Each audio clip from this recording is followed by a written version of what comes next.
Boa noite, doutora Maitê. Boa noite. Muito obrigado por ter aceitado a nossa palestra, aí, né, nosso bate-papo, né? E sou muito grato de você ter aceitado. Quero agradecer a todas as pessoas que estão ao vivo aqui no Facebook nesse momento. E a gente vai falar um pouco sobre a medicina de família e como que a espiritualidade funciona dentro da medicina, obviamente no seu ponto de vista, né? E as pessoas que quiserem fazer perguntas podem deixar as perguntas aqui no Facebook, nos comentários, depois ela irá responder, tudo bem? Quem tiver pergunta para mim também pode perguntar, depois a gente responde mais para o final, tá? Então, doutora, você já tem um público grande no Instagram, por causa de um outro motivo, que é a questão dos médicos vegetarianos, né? Que nós vamos estar conversando sobre isso numa próxima palestra, exclusivamente sobre isso. Ela já está até convidada, né? É bom as pessoas saberem que iremos fazer uma palestra sobre isso, vegetarianismo, né? Doutora, abaixa um pouquinho o som do seu notebook, porque está dando eco. Você está me escutando mesmo assim? Estou. Tá tudo bem? Tá, tudo ok. Então, mas hoje nós vamos falar, porque tem muita gente que não sabe o que é, eu mesmo não sabia, tinha uma noção vaga, o que é ser uma médica de família. Pode explicar para a gente, por favor? Posso. Bom, primeiro eu quero muito agradecer o convite, eu fiquei muito feliz, fiquei muito honrada. E espero também poder estar aí com vocês de novo para a gente falar sobre alimentação sem carne. Mas hoje o assunto é outro, então vamos lá. Rodrigo está aqui? Travou. Vamos, segue. Bom, pessoal, só para me apresentar, né? Eu sou a Maitê, eu sou médica, residente de Medicina de Família e Comunidade, aqui na cidade de Campinas. Sou residente da Unicamp, né, Universidade Estadual de Campinas. Atuo numa unidade básica da zona rural, aqui na região de Campinas, e também no Hospital de Clínicas, né, quando a gente precisa passar por lá. E eu sempre gostei de todos os assuntos na graduação, né, e sempre tive um olhar muito diferenciado para a saúde do indivíduo, assim, sempre gostei de ver a pessoa como um todo, sempre gostei de abordar os aspectos além da saúde física, sempre me interessei muito pela medicina de corpo e alma, né, com a que a gente fala, e aos poucos eu vi que existia uma especialidade que priorizava muito a avaliação integral, né? Integral que a gente fala é igual a um grão integral mesmo, então todas as suas partes. Então, existe uma especialidade que ela é a medicina de família e comunidade, né? Que é uma especialidade que a gente se especializa, né? Quando especializa, mas no que é mais comum e prevalente em todas as faixas etárias. Então, nós somos um clínico geral especializado, né? Uma residência, uma especialidade com título de especialista, em que a gente é treinado para avaliar desde o nascimento até a morte, tudo que é mais comum, mais prevalente na saúde do indivíduo. A gente sabe que no Brasil é muito incomum a gente ter essa cultura de você ter o teu generalista, né? Mas em outros países é muito comum você ter o seu médico que te acompanha a vida toda, e quando você precisa, que são poucas as vezes, né? Cerca de 85% das vezes o médico de família, o clínico geral, consegue resolver, então nos outros 10% aí a 15% você teria que ser referenciado, porém, mesmo que você passe com outro especialista, por exemplo, uma gestação de alto risco, teria que passar com obstetra, você continua acompanhando com o teu médico de família. Então, é uma cultura que a gente está implantando no Brasil, é uma especialidade nova, então é comum ninguém saber o que a gente faz. Mas o que mais me chama atenção nessa especialidade, que é o grande motivo de eu estar aqui, estar seguindo essa especialidade, é que além da gente lidar com todos os públicos, ou seja, nós temos um acesso integral, ou seja, qualquer pessoa pode passar comigo, qualquer tipo de problema, que eu sempre vou acolher, sempre vou ouvir, é a avaliação integral, né, além da queixa do paciente. Então, a gente sempre aborda o aspecto familiar, o aspecto espiritual, que é o que a gente vai falar mais hoje, o aspecto de relacionamento, o aspecto do trabalho, porque tudo isso influencia na saúde do indivíduo. Não adianta eu pegar uma pessoa, vamos até usar a situação atual, né? Uma pandemia de coronavírus, a gente sabe que tem muitas pessoas com medo, a gente sabe que tem muitas pessoas adoecendo, seja por essa doença ou pelos efeitos adversos, né, do momento que a gente está. A pessoa que tem um trabalho mais estável, uma relação familiar mais estável, que tem uma relação espiritual, seja religiosa ou não, porque isso é importante a gente dizer que é diferente na espiritualidade de religião, mas que tem uma espiritualidade mais fortalecida, ela tende a lidar melhor com os conflitos de saúde, ela tende até a ter menor risco cardiovascular, tem um impacto muito positivo na saúde. Então, a gente é treinado, né, nessa residência, a gente tem esse treinamento para lidar com o paciente, inclusive no seu aspecto espiritual, para que a gente possa detectar se isso é um fator protetor para o paciente, se for, a gente utiliza e vai a fundo nesse fator protetor, mas também, nas raras exceções, pode ser um fator que não é tão positivo. Entendi. Então, pelo que você disse, você avalia a questão da espiritualidade da pessoa na hora da avaliação da anamnese do seu paciente, certo? E é um paciente que, no geral, eu vou conhecer ele, né? O médico de família, quanto mais tempo ele está na comunidade, mais ele conhece os seus pacientes, então ele vai saber se essa família tem uma religião, se essa família tem algum ritual familiar, algo que essa pessoa acredita, né? Eu sempre vou buscar o que faz bem para essa pessoa. Além de, claro, cuidar do problema de saúde que ela estiver me trazendo. É uma hipertensão? Tá bom. Então, vamos tratar a pressão alta, mas por que a senhora acha que a senhora tem pressão alta? O que a gente pode fazer para melhorar o teu estresse, que a espiritualidade ajuda muito também, e esses outros fatores. E assim, no SUS, que você trabalha pelo SUS, né? No SUS é possível, então, falar abertamente sobre espiritualidade com o paciente para poder atendê-lo melhor aqui no Brasil. A gente tem a impressão, né, de que o SUS ele não tem essa possibilidade da gente fazer um trabalho muito completo, mas eu acho que até pelo contrário, é um lugar que a gente tem muita abertura de poder investigar o paciente a fundo e também é um lugar que a gente tem uma equipe multidisciplinar. Então, tem vários profissionais que vão abordar o paciente como um todo e a gente consegue realmente entender ele melhor, eu acho, né, a impressão que eu tenho. Então, nas unidades básicas de saúde que eu já passei, pelo menos, algumas têm grupo de Lian Kun, tem vários grupos de meditação, grupo de autocuidado. Então, esses grupos, eles vão ter várias reuniões que os pacientes podem participar e, de uma certa forma, a equipe multidisciplinar pode abordar a espiritualidade nesses grupos. Então, ajuda até mais a fortalecer esse lado autoconsciente do paciente. Eu vi alguns anos atrás, bons anos atrás, de que o pessoal na USP ou na Unicamp estavam aplicando passe, não os médicos, obviamente, mas eu acho que o hospital permitindo a aplicação de passe e reiki no pessoal da UTI ou os enfermos nos apartamentos lá dos hospitais. Você chegou a ter alguma vivência com isso, de ver isso? Infelizmente, eu não tive esse tipo de vivência, nem na graduação, nem agora na especialização, nem na residência. Mas já ouvi falar de alguns lugares que tem, sim, essa prática, né? E, inclusive, essa prática tem estudos, né, que mostram que a vibração do paciente, ela muda quando recebe um passe energético, um jurei, um passe, um reiki, né? Tem vários nomes para essa troca energética. Porque nós somos seres não só físicos, né? Isso não tem nada a ver com religião, nada a ver com crença, mas nós somos compostos por elétrons, por átomos, né, por moléculas, que têm a sua carga energética. Então, inclusive, existe um livro que chama Medicina Vibracional, que eu gosto muito, que ele aborda toda essa parte da doença vindo de fora também, né? Nós temos aí um halo energético, e quando a gente tem algum impacto nesse halo energético, a gente pode adoecer. Exatamente. Aqui nós estamos falando de uma casa espírita, né?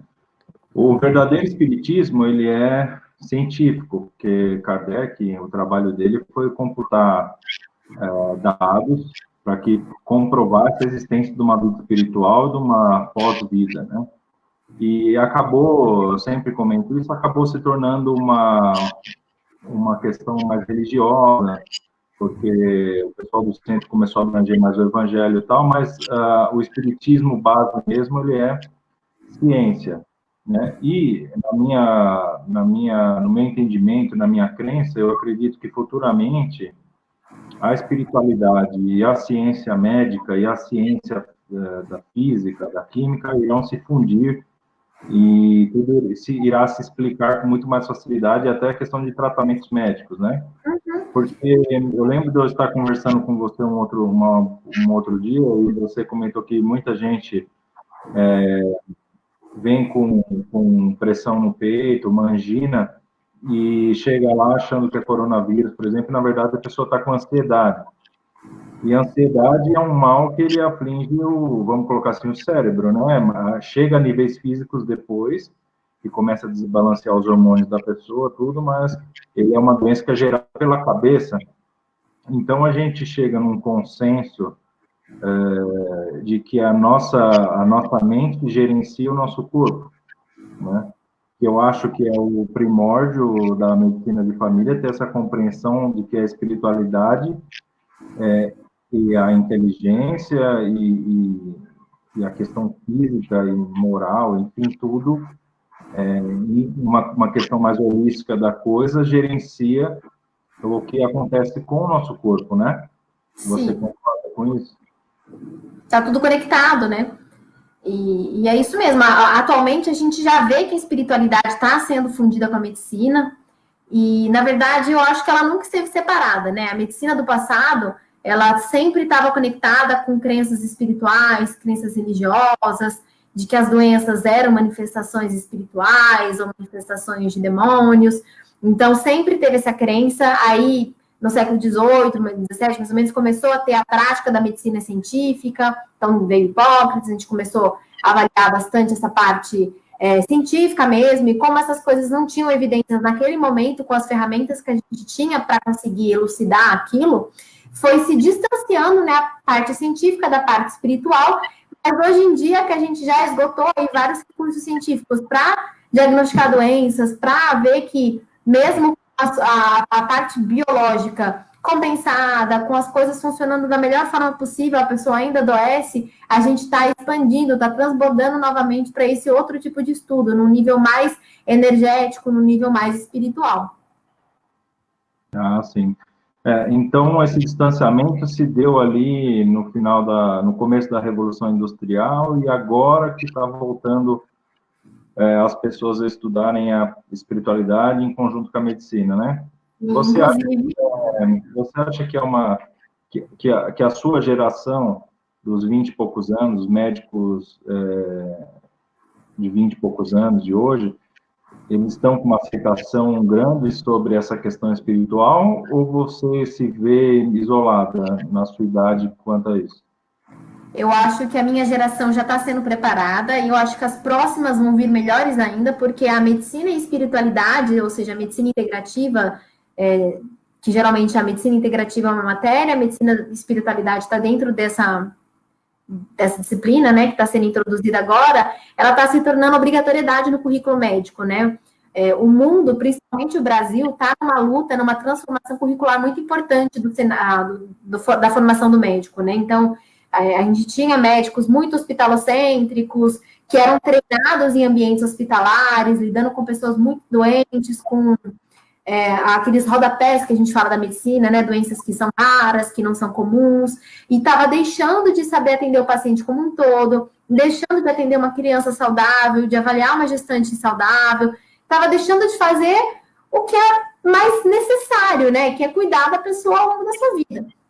Então, hoje em dia, o Brasil ele sofre uma alteração curricular, e eu fui muito privilegiada na minha graduação, porque eu tive uma formação muito voltada por um ambulatório, né? Então, eu passei muito tempo no hospital, mas eu também tive muito contato com pessoas saudáveis, sabia, porque tem pessoas, por exemplo, que se formam sem saber o que é normal, né?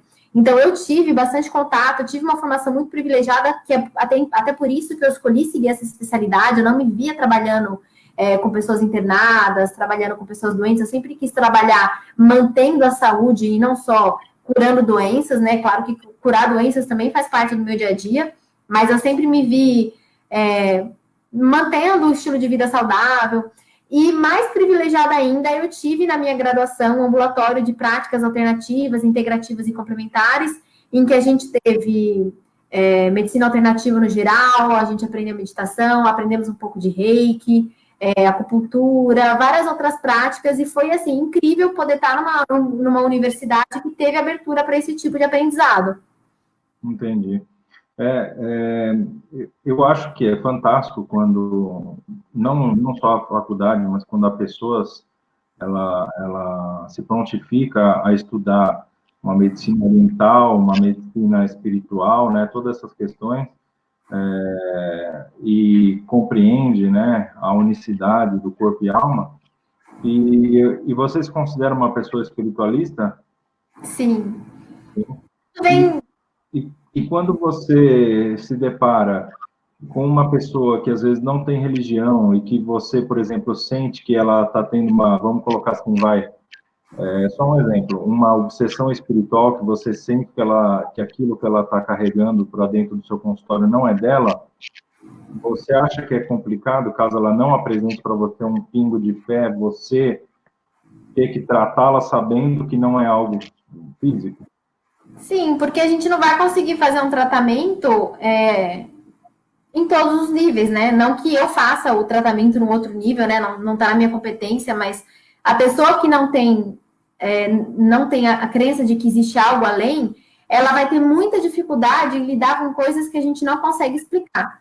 Então, supondo que vem uma pessoa que eu, por ter também essa visão espiritual, acabo suspeitando aí de uma obsessão, algum problema mais do espírito, eu vou ter que tratar único e exclusivamente da parte física se essa pessoa não tiver nenhuma abertura para conversar sobre outras queixas, né? De qualquer forma, eu só posso realmente conversar e entender a pessoa se ela tem alguma queixa, mas não posso recomendar nada que possa ser feito em relação a isso.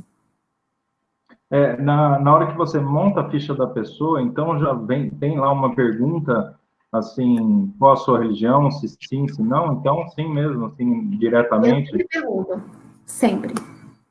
Certo.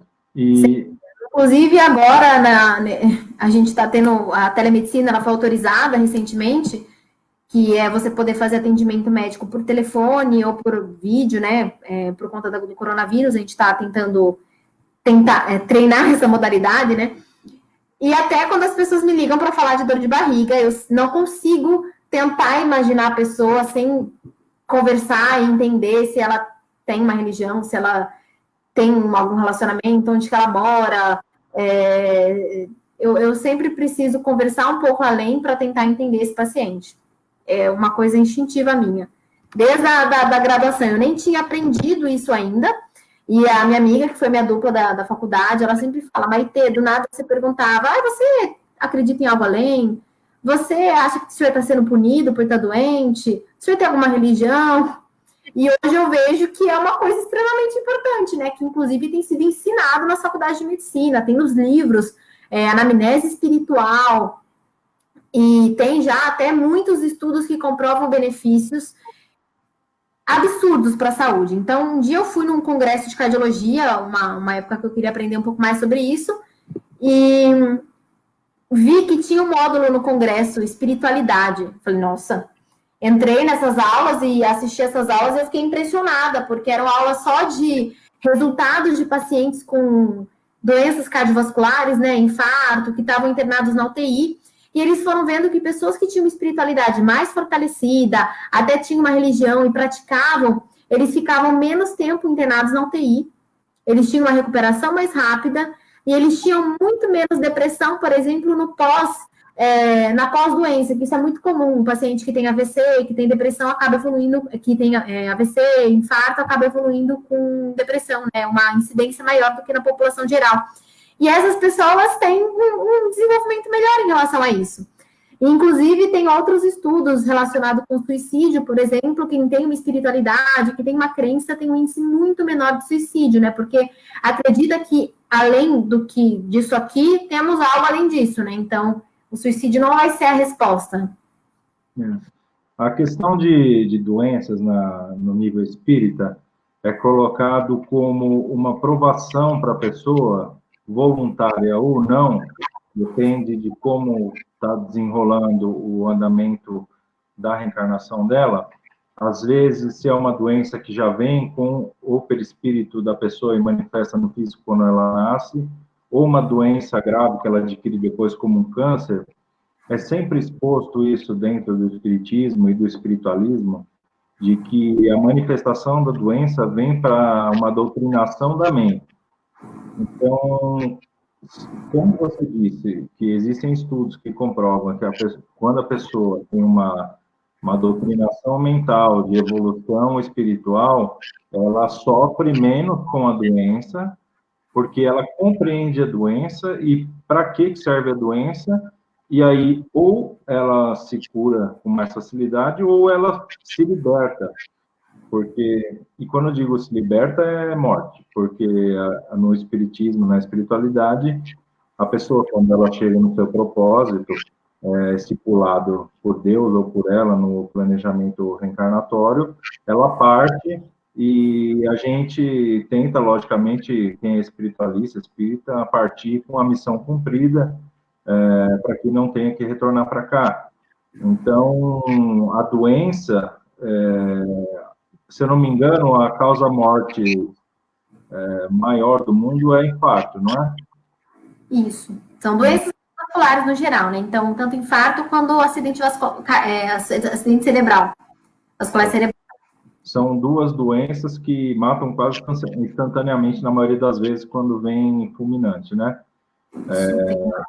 E quando não, elas são doenças doutrinárias. O que eu quero dizer com isso? Às vezes a pessoa tem um AVC, ela perde mobilidade do corpo, ou ela não consegue se comunicar como antes. Então, isso ela é um detrimento para o ego dela, para que ela vai, muito provavelmente, acabar dependendo de uma pessoa, e isso vai anular qualquer tipo de orgulho que ela tenha, então acaba tendo uma evolução espiritual forçada, muitas vezes imposta por ela mesma, né? Então, eu sei que você sabe disso também, então, quando eu imagino que você atenda as pessoas na UBS, né? UBS. Isso, unidade básica. E aí, quando você vê um caso muito grave, qual que é o seu sentimento perante a pessoa, você tendo esse conhecimento de que a doença, ela é uma necessidade, às vezes, para a evolução espiritual da pessoa? Qual que é o seu sentimento como médica? Eu acho que o fato de eu ter uma espiritualidade bem desenvolvida me ajuda a desempenhar o meu papel também como médica e a entender melhor os meus pacientes. Então, isso me traz um conforto também, porque eu vejo que tem colegas que não têm essa visão e eles sofrem com o adoecimento dos seus pacientes. Eu também sofro, mas eu penso que essa pessoa precisa estar passando por isso, né? Eu acredito que, eu brinco, falo que é a administração celeste, porque como eu não sei a crença da pessoa que eu estou lidando, eu falo, é a administração celeste, né? Algo além está administrando aí a nossa vida. Então, como eu acredito nisso, eu sei que nada é por um acaso, né? Não caiu a folha da árvore se não está no momento, então essa pessoa tem que passar por isso. E eu, como profissional, preciso dar o meu melhor para ajudar ela a passar por isso, né? Então, para ajudar ela, pelo menos que seja não sentir dor, até se curar, se eu puder ajudar, né? Se eu puder ser um instrumento para que ela possa melhorar, ou se eu seja um instrumento só para trazer conforto nesse momento de aprendizado dela. Sim.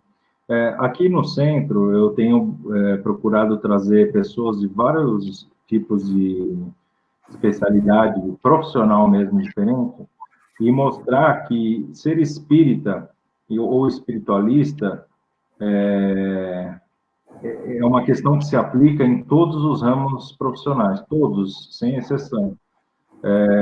Então, às vezes, a gente traz pessoas como você aqui, que já estão até um pouco além nessa questão, que aplicam diretamente uma espiritualidade dentro do seu trabalho, e mostrar como o espiritismo e a espiritualidade atuam em prol da evolução do ser humano, né? E a gente, se Deus quiser, vai continuar com pessoas ali de vários níveis profissionais diferentes.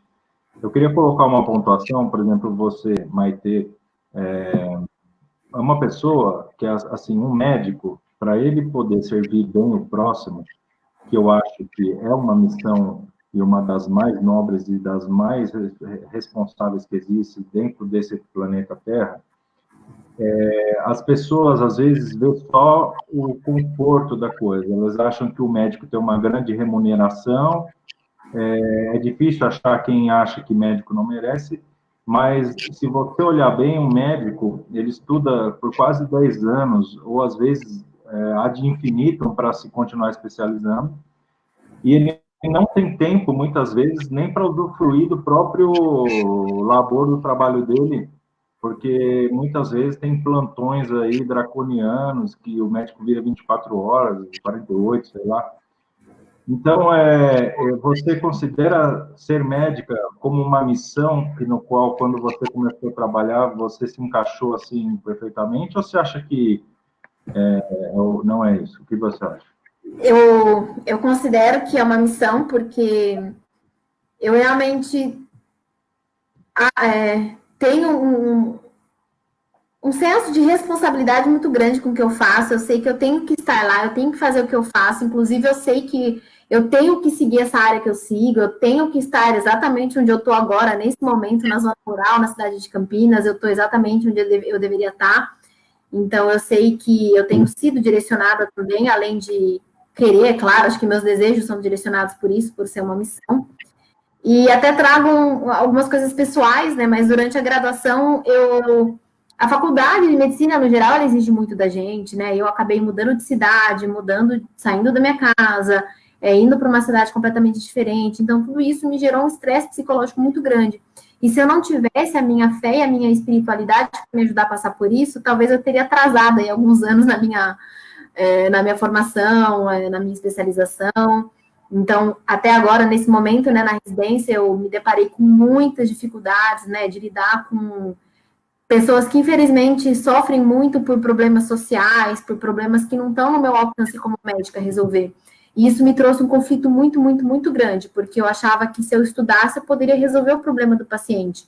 Mas aí eu fui vendo que não, ele não tem emprego e eu não posso ajudar em relação a isso. Ele vai continuar tendo uma diabetes descompensada, uma pressão descompensada, porque ele está sem emprego.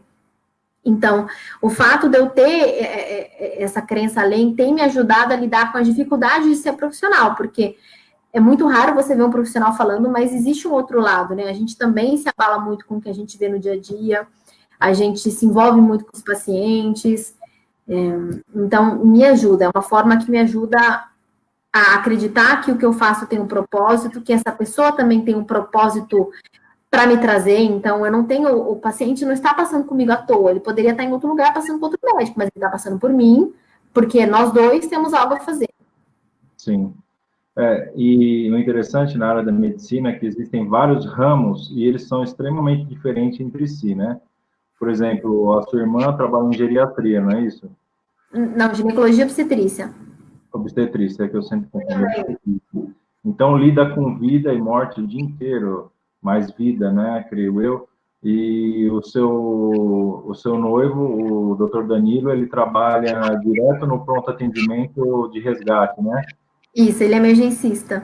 Então, você tem na sua casa uma pessoa que lida diretamente com a vida e outro que lida diretamente com a morte, né? E são eu estou tentando fazer com que as pessoas tenham a vida com segurança, ou seja, que elas planejem a gestação, que elas tenham um pré-natal saudável, e que as pessoas não cheguem no resgate para passar com, não precisem disso, né? Então você tem uns extremos, e são pessoas também, os dois, com missões específicas e que se encaixam perfeitamente. Eu até vou ver a possibilidade do Dr. Danilo de dar também uma palestra aqui para a gente, um bate-papo igual a gente está fazendo agora, que ele deve ter várias histórias ali. Ele deve estar por aqui, ele vai topar com certeza, ele vai ficar muito honrado também. Eu vou convidá-lo essa semana que vem, vou convidá-lo, vamos agendar uma data que ele possa, né? Porque vocês médicos têm um horário bem complicado. E ainda mais nesse momento, por conta do coronavírus, né? Nós jovens residentes, a gente foi para a linha de frente, né? Porque também faz parte do nosso trabalho. Ó lá, tá aqui. Faz parte do nosso trabalho.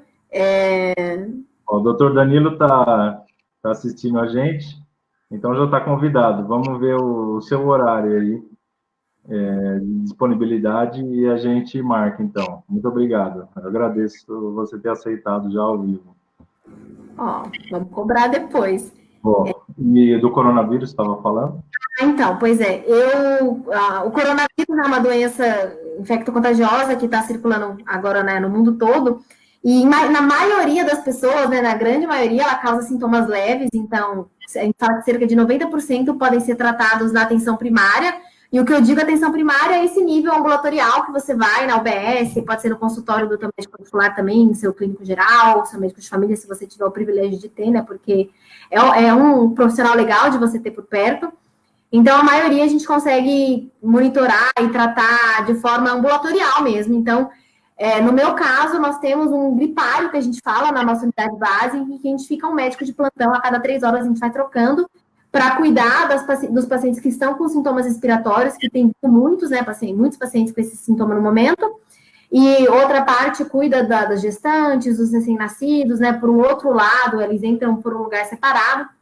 Então, grande parte do meu trabalho tem sido atender os sintomáticos respiratórios e fazer parte da gestão também desse momento, né? A medicina de família, a gente aprende muita gestão de recurso.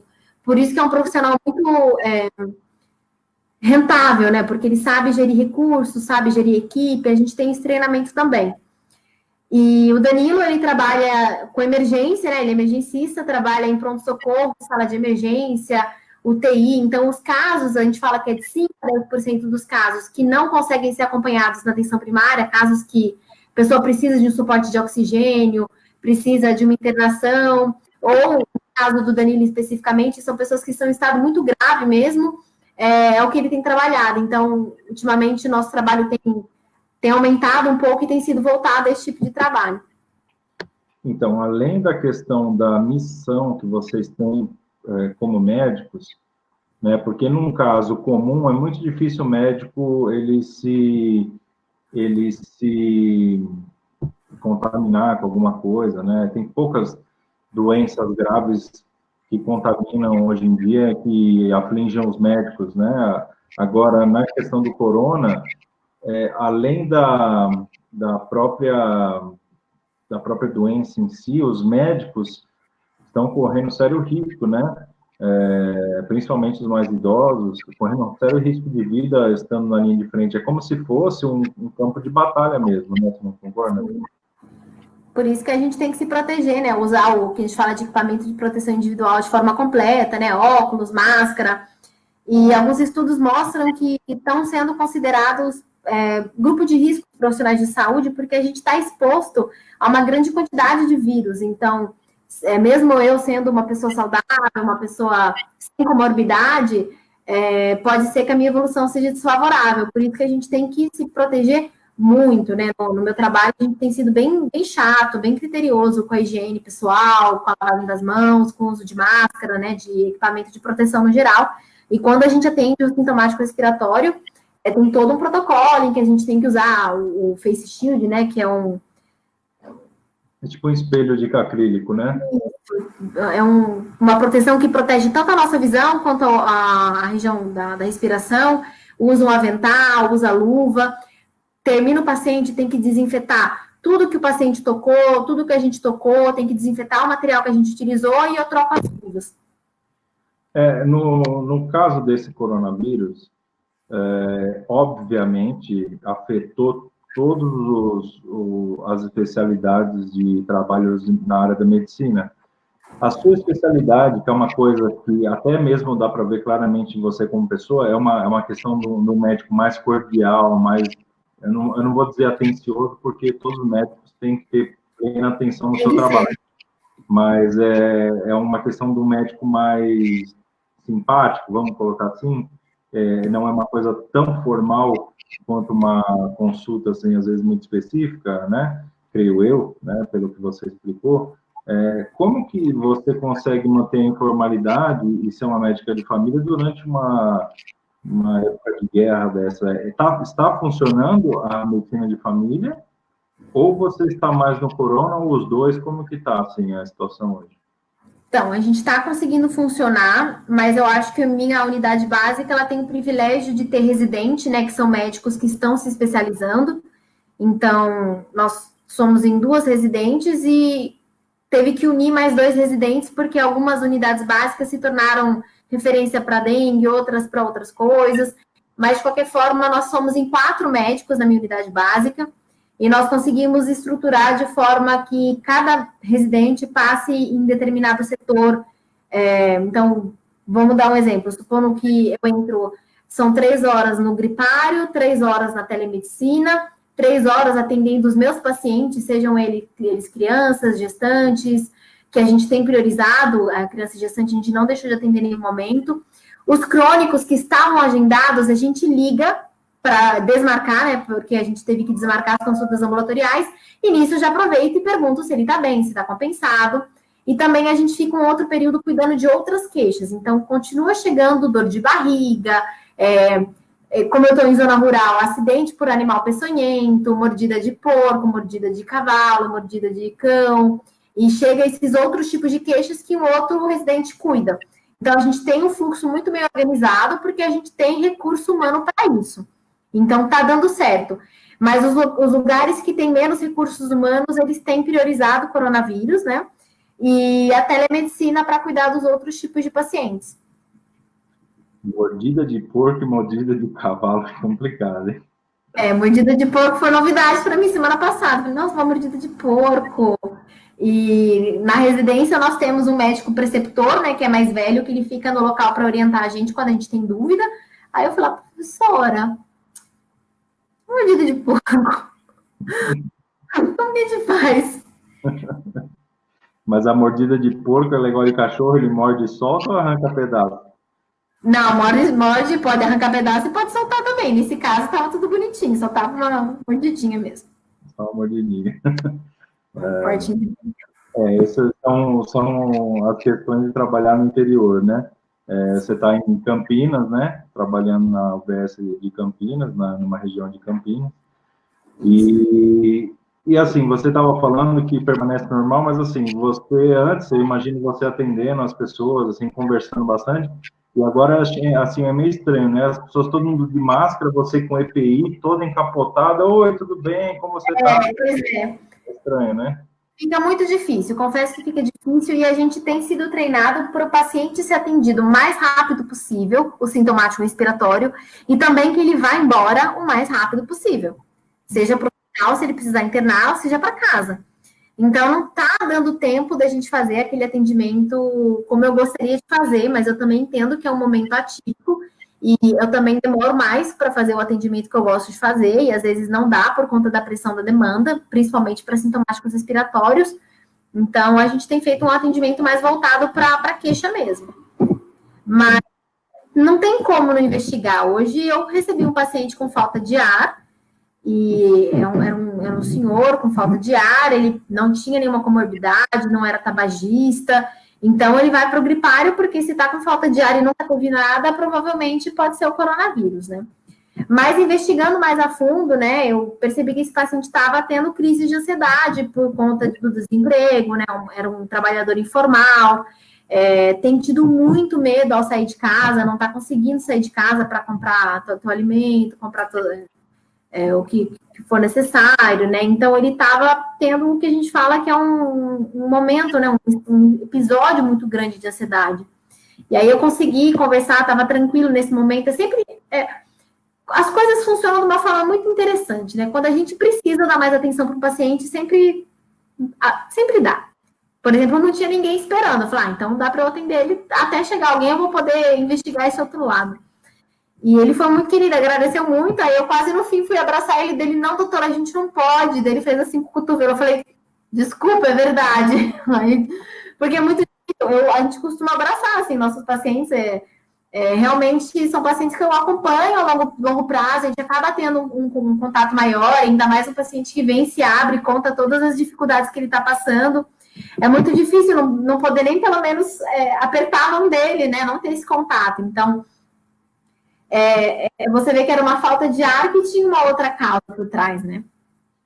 O próprio contato humano, calor humano, não só para o brasileiro, mas na sua área de trabalho e lá no Centro Espírita também, são primordiais para estabelecer uma conexão espiritual, energética entre as pessoas, né?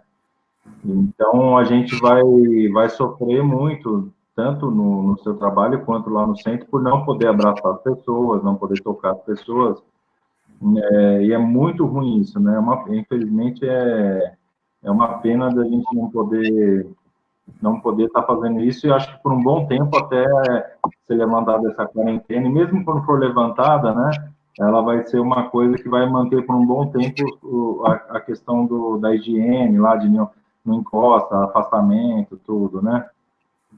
Por exemplo, um recém-nascido que eu acompanhei, que o pré-natal todo, que nasceu, eu sempre pego, a mãe vai lá, vou pesar a criança, pego no colo, todo esse ritual, né, de proximidade com o paciente mesmo. E agora a gente não pode fazer isso, né? De máscara, as crianças estão pirando, porque criança já tem medo de médico.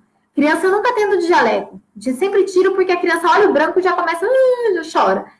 E aí a gente vai atender a criança de máscara branca, assim, tampando, tendo que usar jaleco, e até bendendo a criança, a maioria das crianças vem com sintoma respiratório, então a gente tem que usar a roupa inteira. Então a criança olha um robô chegando perto dela e tipo, mãe vai me matar, né? Assim que a criança... Nunca viu, né, um médico na vida, às vezes.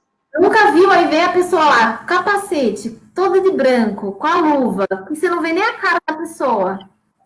É complicado, é uma situação difícil, mas ela está trazendo muito aprendizado. Como todos nós aqui que estamos assistindo, eu acho que essa doença ela vem com uma mensagem muito importante, né? Então, ao mesmo tempo que eu vejo uma dificuldade muito grande, eu vejo como muitas coisas estão melhorando, né? As pessoas estão se dando conta de várias coisas que são importantes, elas não davam a prioridade, estão se dando conta de como um indivíduo ele é importante, ele pode sim causar o que estamos vivendo, assim como o coletivo pode se ajudar e pode ajudar isso a melhorar. Eu vejo uma empatia que não existia, então as pessoas estão se ajudando, pessoas desconhecidas. Hoje, por exemplo, antes da live, estava até preocupada com o horário, eu estava começando a tocar uma música na rua. Eu abri a varanda, tinha um músico tocando saxofone, e ele falou que estava passando de rua em rua, tocando uma, duas músicas para tentar alegrar a noite das pessoas. E ele era um músico da Unicamp, ele é um professor, e ele falou, eu tô fazendo isso para entregar a mensagem, também uma pessoa que me parece ter aí uma espiritualidade, uma religião, então estou trazendo a mensagem de Deus, que isso vai passar, que esse momento é só para deixar a gente melhor, então eu vim aqui trazer um pouco de alegria para vocês. Então, quando que a gente vivia isso, a empatia das pessoas, eu olhei para a varanda, o meu vizinho que eu nunca vi, oi, boa noite, eu sou tua vizinha, muito prazer. Olhei para baixo, consegui ver que mora abaixo, o prédio todo na varanda, entrando em contato um com o outro. Então, tem sido um momento que está trazendo uma lição aí muito importante. Não, esse momento é o que eu falei na live de terça-feira, que eu falei sobre postura espiritual, de que uma guerra mundial ela não abrange todas as pessoas como uma epidemia como essa abrange. Porque uma guerra mundial, por exemplo, a segunda, que eu usei como exemplo, ela abrangiu ali a Europa e parte da Ásia e da África. Então, por exemplo, toda a América não foi atingida praticamente, o pessoal que viveu essa época só via pelo jornal, né? Poucos foram lutar na Europa, então não abrangiu todo o mundo, né? Agora, essa doença, sim, ela abrangiu todo mundo e todo mundo foi afetado de alguma forma. E isso gera reflexão do ser humano, gera empatia, caridade, né? Ele estimula, né? E segundo o Livro dos Espíritos, né? E foi até recolocado isso pelo Divaldo, quando começou essa quarentena, e colocado também pelas entidades lá do centro, os pretos velhos, de que uma epidemia, ela vem para mudar em pouco tempo o que demoraria séculos para mudar em uma sociedade, né? Acelera, né? Acelera total. E assim, eu vejo que você está trabalhando loucamente, ainda mais por causa da epidemia, e eu sinto em lhe dizer que quando você passar para o outro lado, vai ser mais ou menos a mesma coisa, tá? Só que você não vai nem dormir. Eu vou dormir. Porque, segundo os relatos médicos, tem dos médicos que trabalham na espiritualidade, quando a pessoa desencarna, às vezes de doença mesmo, deteriora o corpo etéreo, o perispírito. E quem fica do outro lado para restabelecer o corpo etéreo da pessoa são muitas vezes os médicos, né? São outros tipos de equipamento, obviamente, não mexe com bisturi, nada, são outros tipos de equipamento energético, mas trabalham tanto quanto, né?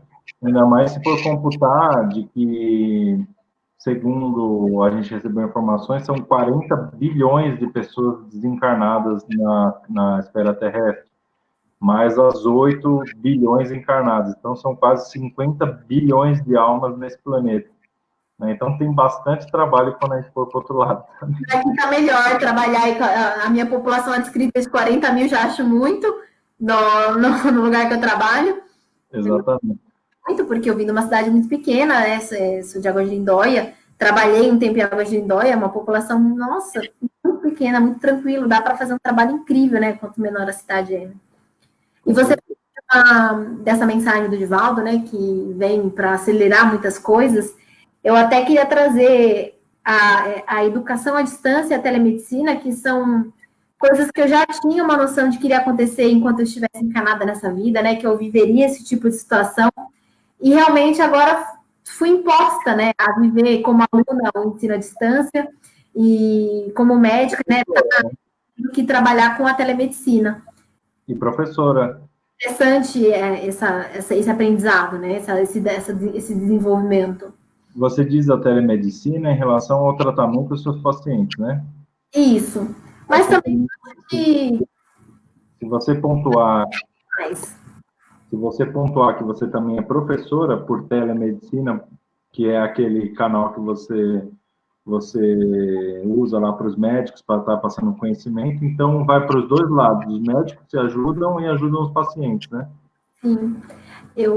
Só para esclarecer, né, para quem está assistindo, eu também tenho um trabalho que eu sou professora de uma empresa que tem como se fosse um Netflix de medicina, né? E eu dou aula de medicina de família e também dou aula de preventiva, que é epidemiologia, a parte de gestão do SUS. E a princípio, foi um desafio muito grande, né? Eu comecei a trabalhar lá já faz um ano, que são aulas gravadas num estúdio, por um vídeo, e as pessoas assistem pelo computador, mas eles fazem de uma forma que fica realmente didático. E aí hoje eu vejo e falo, pronto, é isso, agora as coisas vão ser assim. Eu, inclusive, acredito que para a graduação, por exemplo, para que a gente consiga levar a medicina para as áreas que estão mais necessitadas, que são mais distantes, que a gente consiga fazer metade da graduação, a parte teórica, através da telemedicina, que você consegue abranger mais pessoas, e a parte prática, você desloca a pessoa aí da tua comunidade indígena, da tua comunidade rural, que seja, para fazer a prática, porque a medicina é uma área que a gente necessita obrigatoriamente da prática. Imagine quantos profissionais a gente não vai conseguir capacitar para a tua região, né? Para o lugar que a gente precisa. A gente teve, né, uma necessidade muito grande de médicos nos últimos anos, porém foram abertas faculdades no Sudeste, no Rio de Janeiro, né, a sua maioria, faculdades privadas, e essas pessoas não vão ir para esses locais que necessitam. Então, eu acho que a telemedicina e o ensino à distância, ela consegue trazer, né, o aluno e o paciente mais para próximo.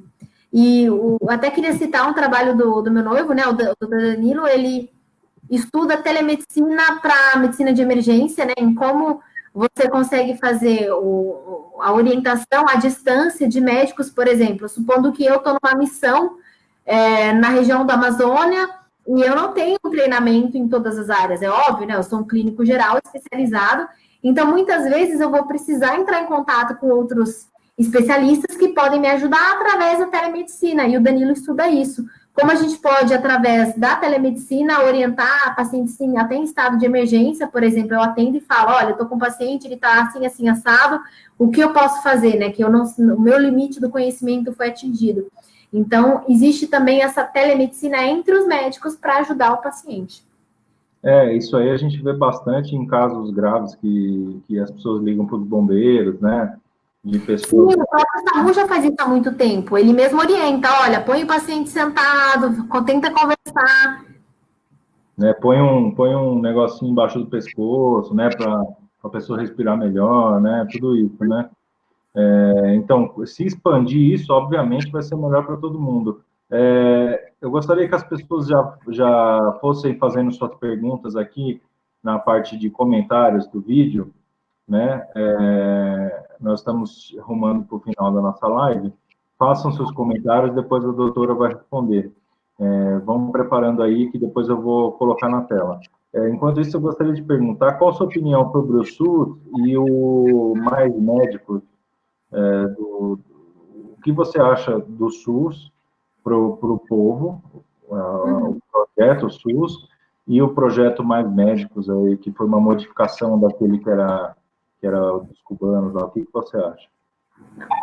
Eu acho que o SUS, assim, eu fui uma pessoa que não fui usuária do SUS, né?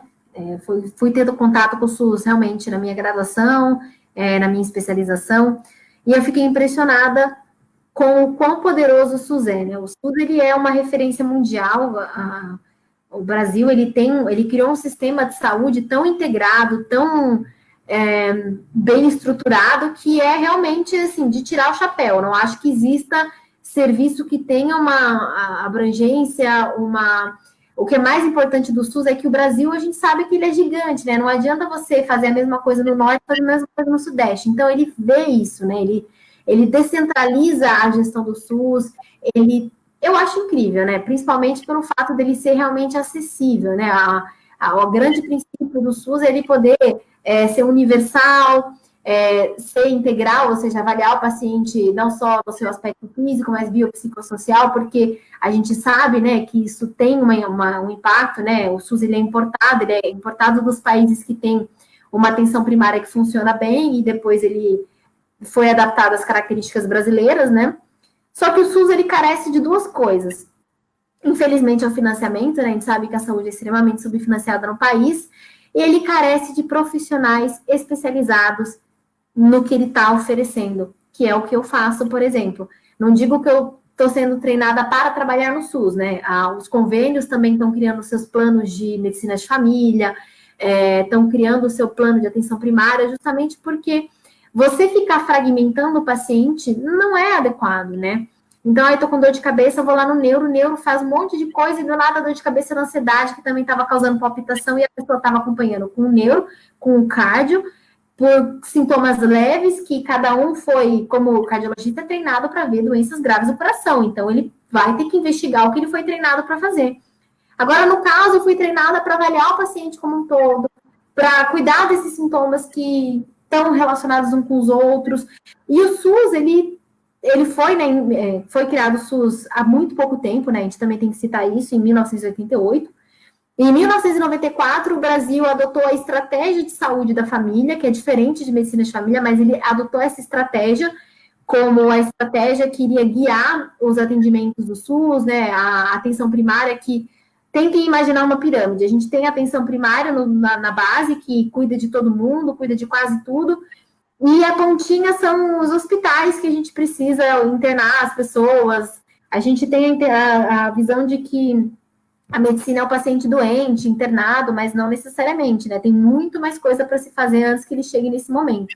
E a internação, ela dá muito mais gasto do que você cuidar de um paciente desde que ele é criança, orientar a alimentação saudável, orientar boas práticas de saúde no geral, né?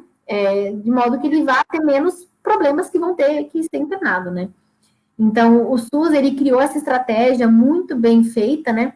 Mas ele carece do profissional para trabalhar nele, né? Carece do médico generalista especializado, carece das pessoas que estejam lá por vontade, porque, infelizmente, ele não paga bem os profissionais, então o profissional acaba indo para um outro tipo de serviço.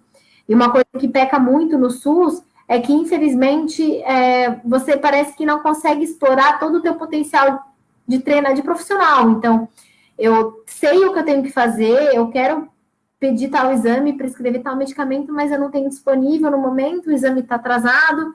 Então, isso tudo gera uma frustração para o profissional. Por isso que os profissionais que se especializam no que mais o SUS precisa, mais estão deixando o SUS. E não sei como vai ser meu futuro, né? Mas, por enquanto, eu sou uma grande defensora do SUS, eu me sinto honrada de poder trabalhar no SUS. O SUS, ele tem não só isso, né? A gente às vezes imagina que o SUS só atende população vulnerável, não é assim.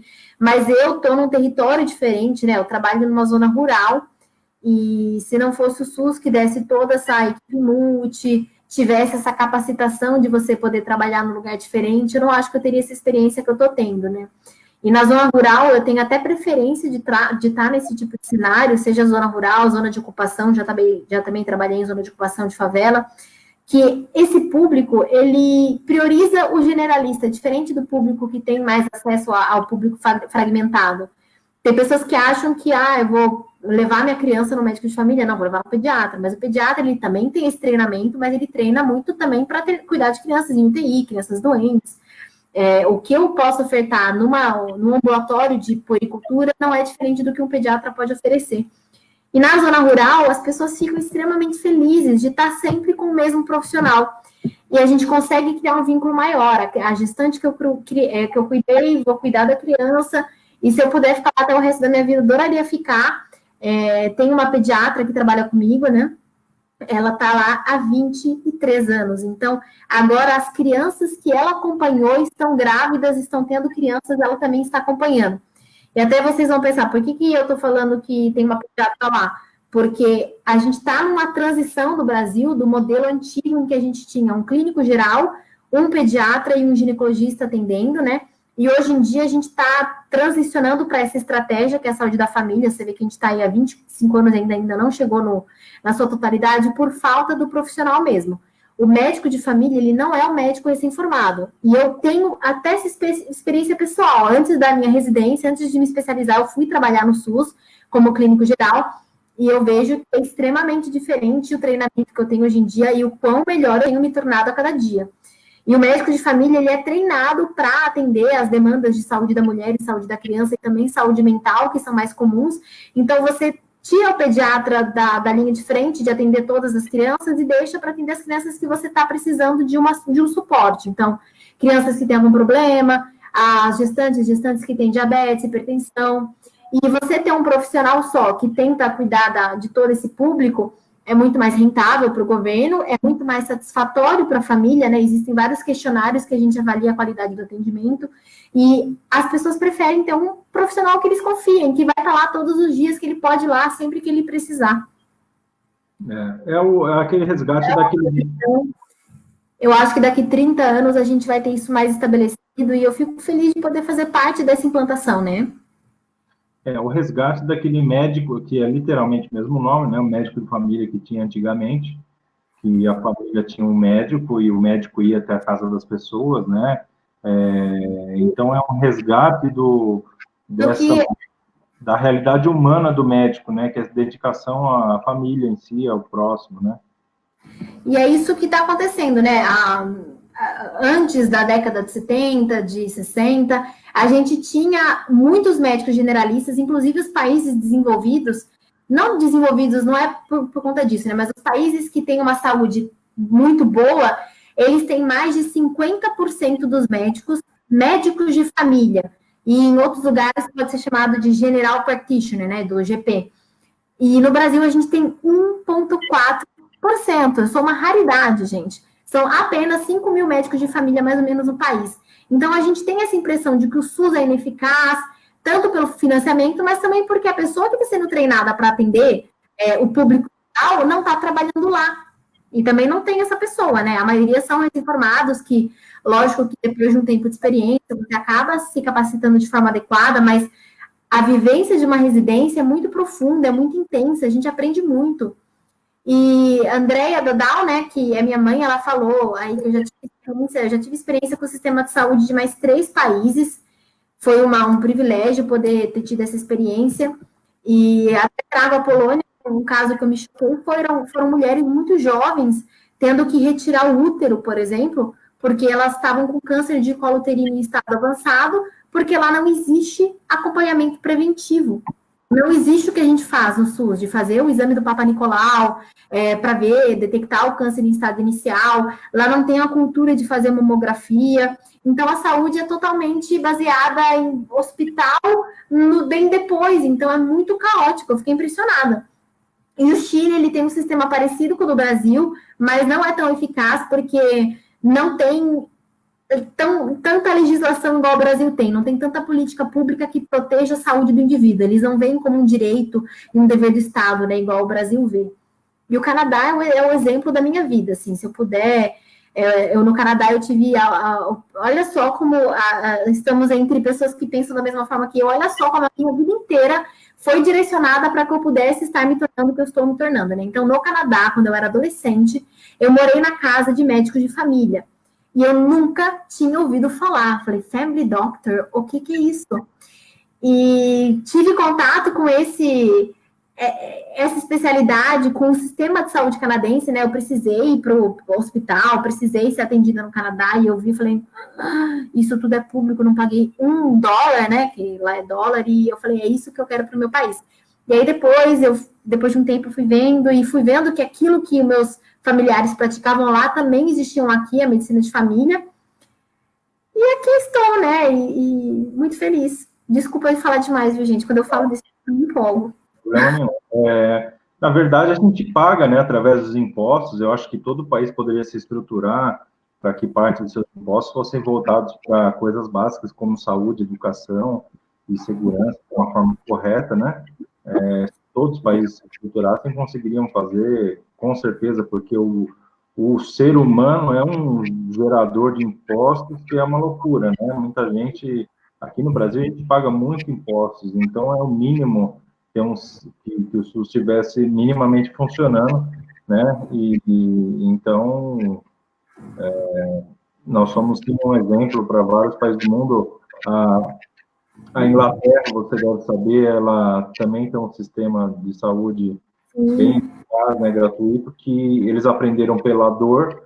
Depois da Segunda Guerra, a rainha mandou instaurar o sistema gratuito de saúde, porque os ingleses estavam literalmente em ruínas, né, e doentes, e com muito sofrimento por causa da guerra, né, e então a gente aprende bem pela dor mesmo, né.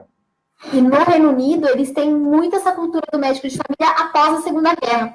Então, após a Segunda Guerra, as pessoas estavam padecendo, assim, de problemas de saúde pública, problemas no geral. Então, foi muito priorizada a medicina geral lá, já, o médico generalista.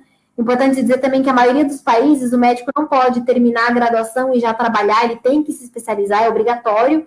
Então, o clínico geral, ele fez, de qualquer forma, uma especialização nisso. E lá no Reino Unido isso funciona muito bem, né? Um dos grandes modelos que a gente tem do SUS e um dos grandes modelos que eu tenho como médica de família, né? Muitos das diretrizes que a gente segue, das coisas que a gente aprende vem do Reino Unido e do Canadá. Dois países muito referências para a gente. A André está falando aqui para a gente fazer um link com a espiritualidade. A doutora Maite explicou agora que ela explicou agora aqui como que funciona o trabalho dela, como ela faz o atendimento. Lá no centro, por exemplo, a gente começou faz pouco tempo retomar o atendimento médico, ou seja, entidades médicas atendendo as pessoas em salas específicas lá, né? E como a influência médica das pessoas que procuram lá sanar suas dores físicas ou mentais, né? Então, a gente, quando começou o centro, já começou praticamente com um trabalho que cuidava da mente das pessoas, do mental, porque eu sempre explico para eles lá de que o nosso mental bem estruturado, ele não gera uma doença, então a gente cuida da mente das pessoas através de inserção de conhecimento espiritual e também tratando pessoas que têm depressão ou um estímulo mental negativos, para que elas se recuperem e isso não gere psicossomaticamente uma doença futuramente, né? Mas não é o único público de uma casa espírita, e nós também temos o público que já está doente, manifestado fisicamente. Então, agora que nós temos novamente entidades médicas trabalhando lá, como que funciona um tratamento espiritual? Não é mágica, não é feitiçaria, não é nada disso, né? A entidade médica, ela em frente da pessoa, ela recebe um dossiê do guia da pessoa, né? Além disso, o médico que está incorporado, né, ele consegue visualizar toda a aura, né, vamos colocar assim como aura, todo o corpo etéreo da pessoa e ver aonde a energia negativa está somatizada. Então, é muito bom deixar claro isso aqui. Ser permitido vamos colocar assim, por Deus, vamos colocar assim, quer desligar lá, entendeu? Eu quero ir no telefone do prédio, só um minuto. Vai lá, vai lá. É a pizza que chegou. Alô? Boa noite. Tá bom, já disse. Obrigada, boa noite.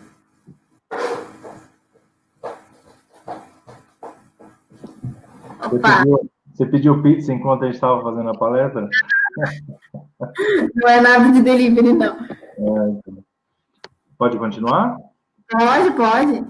Então, é bem importante deixar claro que no tratamento espiritual, se permitido, essa entidade retira aquela energia negativa somatizada na pessoa, e aí aquela pessoa, através do merecimento dela, ela recebe a cura. Só que não é preto no branco. Então, muitas das pessoas que estão com uma doença, às vezes, são obrigadas a passar por todos os processos dessa doença, né? Para ela poder aprender alguma coisa a nível egóico, a nível espiritual, a nível de orgulho, enfim, né? Então, ela atravessa todos os parâmetros de uma doença física, né? Agora, se ela tem um merecimento, aquilo é amenizado de forma bem expressiva, para que ela atravesse os períodos dessa doença ou em tempo mais curto, ou que, se a doença não puder ser retirada totalmente, seja amenizado muito do sofrimento, né? Ou a pessoa pode ir no centro e, se ela não tiver merecimento nenhum, estiver buscando uma cura instantânea,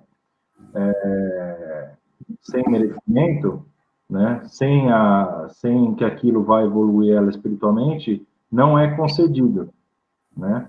A pessoa, não que o médico se nega a tratar ela, mas ele trata, só que a própria vibração da pessoa já reitera a doença logo que ela sai do centro. Porque se a pessoa não consegue manter, porque assim, o médico ele faz uma intercessão no corpo etéreo, e essa intercessão é de alta vibração. Dentro do centro, nós temos uma camada protetora, vamos colocar assim como uma egrégora, que é vamos colocar como um campo de força, que você não sofre influência lá dentro. E aí o médico trabalha em você. Quando você sai, obviamente, do campo de força. E se você é uma pessoa que vibra negativo, ou que você comunga com esse tipo de negatividade, você destrói toda a operação que o médico fez em você, né? Vamos colocar como operação que é uma interseção energética. E aí você destrói toda essa vibração que foi colocada em você, ou seja, não funciona, né? Agora, se você procura evoluir espiritualmente, você se mantém com uma vibração elevada, aquilo se torna uma questão muito eficaz, porque ela altera o teu DNA, se não altera, ela regenera. Até a questão da água, que era dada anteriormente lá no centro, que agora a gente dá apenas em copinhos, é colocado o remédio no copinho mesmo antes da pessoa sair e tal, né? Ou é dado dentro quando ela está sendo atendida. A água, ela é o elemento mais maleável do nosso universo conhecido. Então, as entidades espirituais, quando querem atingir de imediato no corpo físico das pessoas, elas alteram as moléculas daquela água. Aquela água, quando ingerida, ela vai ser assimilada pelo nosso corpo e vai alterar as células em questão que estão em sofrimento por doença X, né? Então, se a pessoa conseguir se manter a nível elevado e tiver o merecimento, né? Então, é o que eu estou falando, são vários fatores, ela consegue não destruir a vibração que foi imposta naquela água, e aquela água se adapta ao nosso corpo e expulsa aquela somatização da doença física que está manifestada. Então, é assim que funciona um centro espírita com um atendimento médico. Esse é o parâmetro espiritual que a Andréa havia comentado. A Andrea estará com a gente na terça-feira que vem, fazendo, vamos colocar como palestra, mas essas lives nossas estão mais como um bate-papo, né? Ela é mestra eu não sei, eu não lembro qual que é o título dela, em água, né? Termalismo. Termalismo, então mexe com água, e ela é espírita também, então ela sabe toda essa influência da água no corpo espiritual, no corpo físico, e ela vai estar falando para a gente na terça-feira que vem. É bom até vocês saberem disso, né? Deixa eu ver aqui o que as pessoas estão falando. Tá. Tem uma pergunta aqui. Eu não consegui entender, não sei se está em termo técnico, vê. Gostaria de perguntar, doutora, vidro fosco em uma TC torácica, o que seria isso? Para a Luzia perguntou. O vidro fosco na tomografia de tórax é um padrão de infiltração do líquido no pulmão que a gente tem visto muito no coronavírus. Tem algumas doenças que causam esse padrão em vidro fosco. O vidro fosco é o que a gente enxerga, né? Que a imagem, por mais incrível que pareça, ela realmente, o pulmão acaba parece um vidro fosco.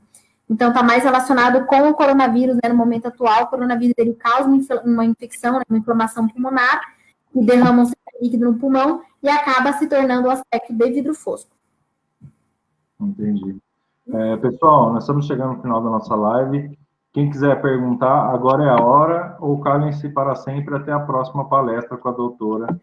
Até a próxima. Espero que não demore. Vocês mandem depois nos comentários se vocês gostarem, né? Para mais vezes. Eu adoro. É um prazer, assim, poder estar conversando com o Rodrigo aqui ao vivo.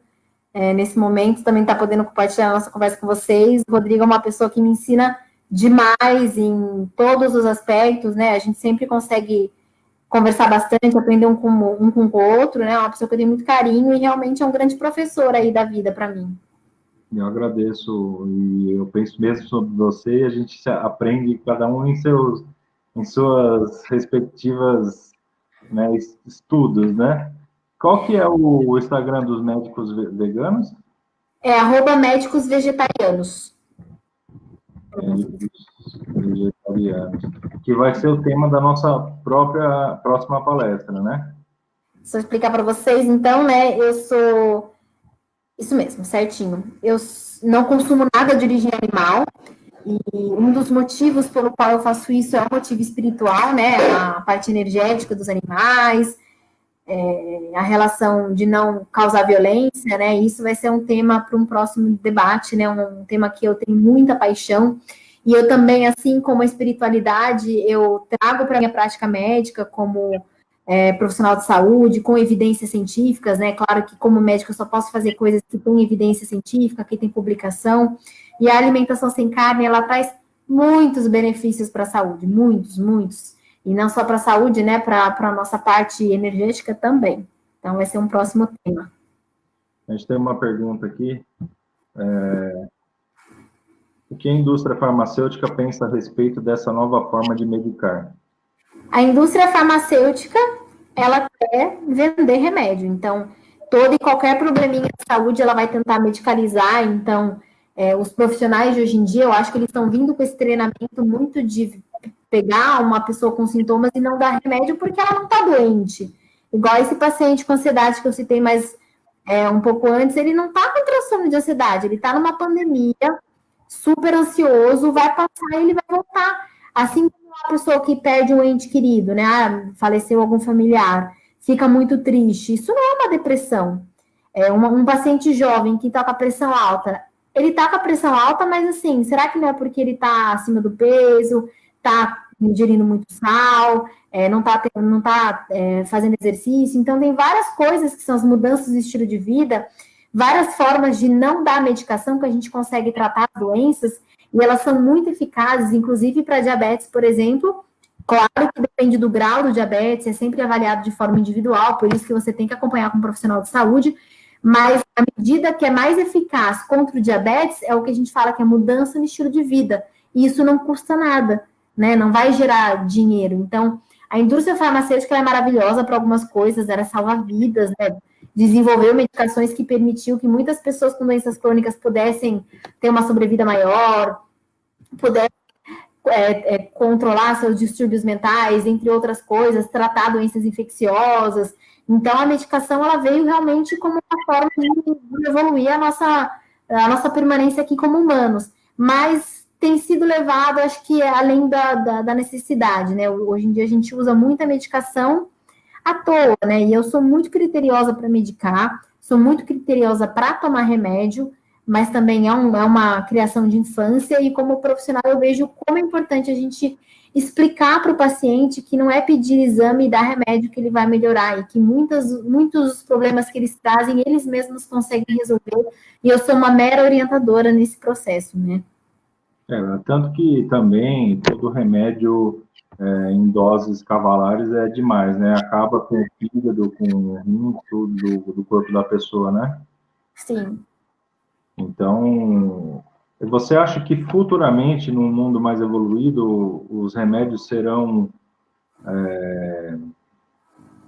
vamos colocar assim, excluídos de uma sociedade evoluída?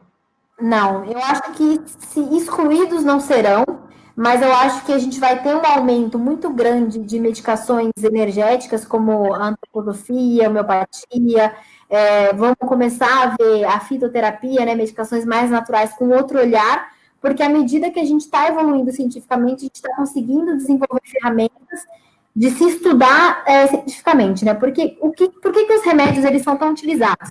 Para a gente conseguir dizer que algo melhora a dor de cabeça, a gente tem que fazer um estudo com pessoas com dor de cabeça, dar esse remédio e não dar o remédio para comparar.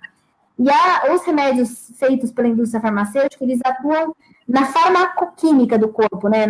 Numa molécula que está causando esse problema. Porém, o que cada pessoa faz para liberar essa molécula que causa dor é completamente diferente. Por isso que a homeopatia, a medicina antroposófica, até a própria medicina tradicional chinesa não conseguem ter ensaios clínicos, não conseguem comprovar a eficácia, porque os métodos que estão sendo utilizados para avaliar a eficácia não são os métodos adequados, porque eles são adequados para avaliar a eficácia da alopatia. Agora, desse outro tipo de terapia, a gente precisa de outras formas que a gente tem se esforçado para desenvolver, né, nos últimos anos. Então, eu acho que a farmacêutica vai crescer muito, porque cada vez mais a gente vai ter bichos diferentes, né, micro-organismos diferentes, e a gente vai ter que sempre desenvolver medicamentos para conseguir cuidar disso, e também várias doenças crônicas que ainda vão precisar, mas eu acho que a gente está voltando no passado. A gente está voltando a ter a mudança do estilo de vida como fator prioritário, a utilização das plantas medicinais, meditação, utilização da espiritualidade como forma de terapia. Então, esse é o futuro que eu acredito que vai acontecer. Nos é passado, para nós espíritas, principalmente quem tem centro socorrista médico, de que o que a gente recebe de instrução vem de colônias superiores da nossa grama terrestre, com a tecnologia 500 anos à frente. E é por isso que eles optam pela inserção do medicamento na água, né? Ou diretamente no corpo etéreo. Eu acho que eu fiz a pergunta errada. Você acha que, obviamente, não existe um estudo, por causa de preconceito, porque ninguém ainda tomou frente a isso, de avaliar as curas que são realizadas em centros espíritas ou através da religião? Não tem nenhum estudo sério sobre isso. Mas eu garanto para você que já houve, sim, nesse centro aqui, inclusive, várias curas, inclusive de câncer e outras doenças bem graves. Então, você acha que futuramente, mas assim, bem lá para frente, talvez a água seja a própria veiculação da cura, ou uma máquina, que é as que eles usam no plano espiritual, que já foi informado pelos nossos pretos velhos, que essa máquina vai ser trazida para a nossa realidade física, para que ela consiga limpar o corpo etéreo e o corpo físico, para que ele se restaure sem a doença? Eu acho que sim, mas não estaremos encarnados, né? Eu acho que é um futuro muito distante, porque eu acho que a humanidade ela está num momento de evolução ainda que as coisas são muito físicas. Então, a gente ainda precisa da medicação física para resolver alguns problemas físicos. A gente ainda não tem essa evolução, talvez, de cuidar e detectar as coisas no plano espiritual. Tanto que as pessoas que fazem isso são muito alternativas, é uma coisa muito diferente. Então, eu acho que isso vai acontecer, mas vai demorar muito. Antes, a gente estava, os médicos, né, eles estavam aqui, né, eles estavam aqui e a espiritualidade estava aqui. Hoje, nós estamos mais perto, estamos mais próximos, né, hoje em dia. Então, eu imagino que quando a gente estiver mais próximo ainda da espiritualidade com a medicina, eu acho que os médicos vão começar, né, a indústria farmacêutica vai se alterar para uma indústria de mecânica quântica, mecânica robótica, de nanotecnologia, e vai investir nisso para que a gente cure as pessoas sem mexer na parte química delas. Seria o ideal, né? Que é a primeira que se altera e seria ideal que fosse a primeira que a gente pudesse curar, né? E isso já é realmente evidenciado, né? Nós temos já bastante evidência científica do problema a nível espiritual, não falando espiritual porque somos espíritas, mas a nível energético, né? Explicado pela física mesmo, com cálculos matemáticos, só que a gente ainda não tem as ferramentas para cuidar, né? A gente precisa desenvolver. Essas ferramentas não existem, e eu acho que quanto mais o centro espírita, no caso o espiritismo, se aproximar da medicina, o que nós vamos chegar num consenso de realidade mais plena para as pessoas que estão doentes ou que estão prestes a ficar doentes, né? A Fabiana perguntou aqui, o que você faz para se blindar das influências negativas que são inerentes à doença?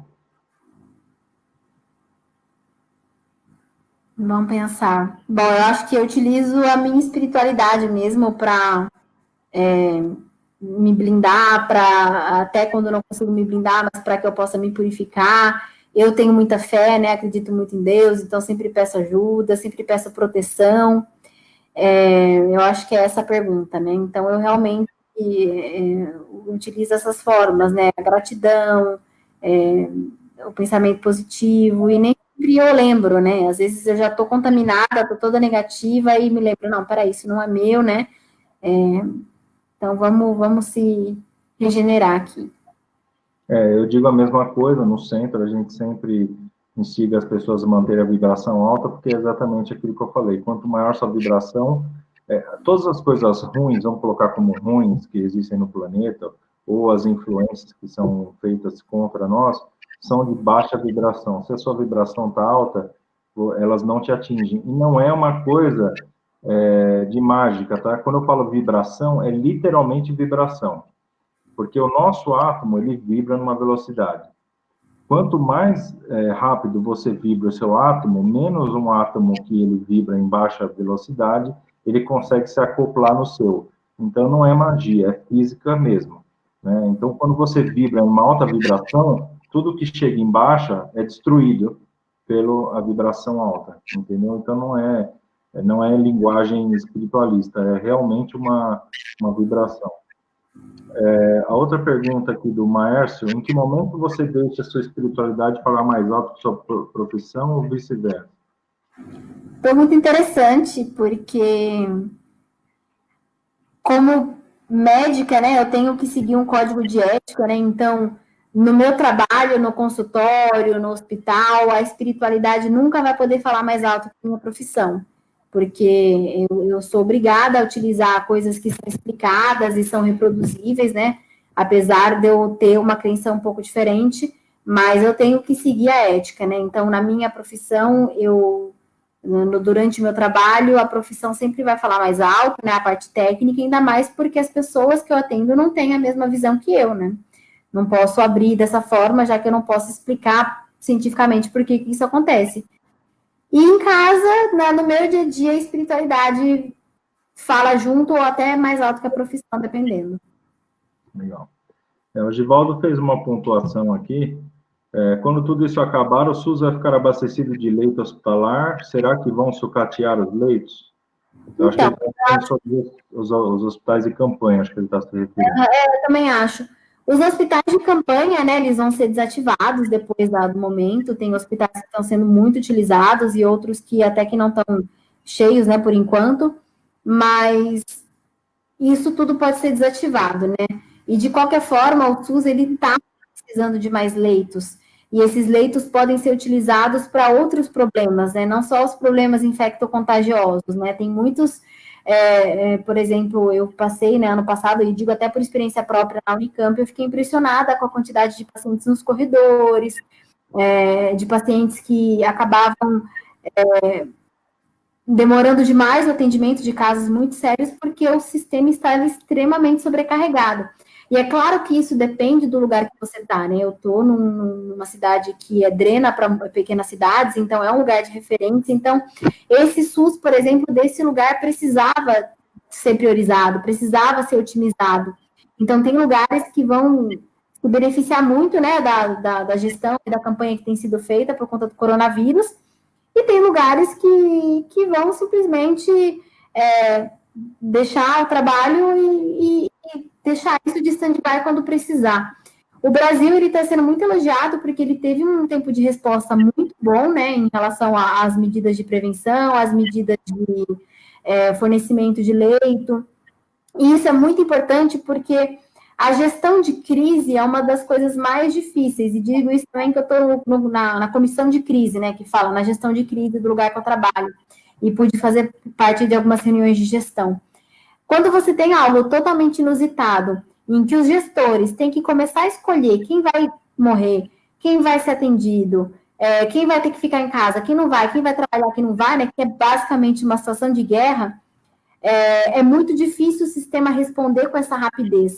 Então, o SUS, já passando por isso, né, foi a primeira grande pandemia que o SUS fez parte, né, desde que ele foi fundado, as outras ele vai saber lidar melhor. E não só com isso, né, vai saber lidar melhor com crise. Isso é uma crise, é uma grande crise. Ok? Eu acho que é exatamente o que a doutora falou, que alguns hospitais de campanha serão reutilizados, alguns serão desativados, mas que o Brasil fez certo, ele teve que montar esses hospitais, caso a gente tivesse uma incidência maior do corona do que está acontecendo, que graças a Deus não está acontecendo, a gente já estaria, vamos colocar ali, sendo preparado. Teve bastante doação de respiradores, bastante empresários doaram leitos, doaram locais, então a gente teve uma movimentação, sim, dessas pessoas para que se fossem estruturados esses hospitais de campanha. Então a solidariedade do brasileiro ajudou sim nessa questão, no meu ponto de vista. A gente tem que lembrar que todas as pessoas que perecerem de corona, é igual eu falo, estou falando isso quase em toda live. Quando você vai morrer, você não morre de véspera, você morre de corona, você tropeça no banheiro, bate a cabeça e morre. Você morre dormindo, você morre de acidente de carro, não se morre só de corona. Então, a pessoa que vai morrer, se ela tiver que morrer de corona, ela vai morrer do corona. Pois é. Morre de qualquer coisa. Né? O Roberto perguntou aqui, os médicos recém-formados aceitam melhor a espiritualidade ou ainda existe muita resistência? Aceitam melhor, né? Igual eu falei um pouquinho antes, tem sido introduzido na grade curricular, né, a medicina integral, avaliar o paciente como um todo, porque a gente tem visto que traz muito benefício, reduz até o risco de uma pessoa adoecer. Então, quanto mais isso for fortalecido na nossa formação, para que a gente possa abordar caso o paciente dê abertura para isso, tem sido muito mais bem aceito. Então, eu vejo que a minha formação já foi diferente da minha irmã, que também é médica um pouco mais velha, também diferente do meu pai, que também é médico e também é mais velho, não teve isso, e eu acredito que a do meu filho, se quiser ser médico, também vai ser o mais abrangente nesse quesito, né? Algo que tem sido crescente mesmo. Igual que a gente estava falando aqui, quanto mais a medicina se aproximar da espiritualidade, né, ou da própria física, mais unidos estaremos. Quem sabe, algumas dezenas de anos no futuro, os médicos não estarão trabalhando diretamente com os espíritas, mais até do que já hoje trabalham, né, que os espíritas estão aplicando passe hoje nas grandes universidades médicas e nos hospitais também, né? Então, a gente vê uma aproximação das nossas áreas que é muito benéfica para a restauração física e mental das pessoas, né?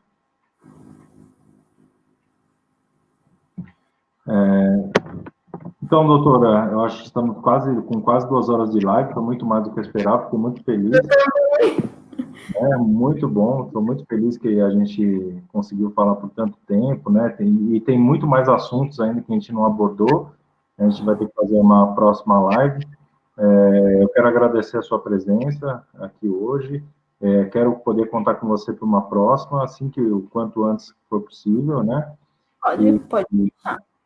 Agradecer a todos que estiveram aqui hoje, essa noite, e que em breve, se a gente puder abrir nosso centro com as recomendações, né, que a gente se encontre lá no centro. E gostaria que você deixasse uma última palavra para as pessoas. Primeiro, né, muito obrigada pelo convite, né, gratidão a todos aí que estão até agora assistindo, né, muito obrigada, eu me sinto muito honrada de poder estar compartilhando um pouco do meu conhecimento técnico, um pouco da minha experiência como ser humano, né, em evolução aí nesse mundo junto com vocês.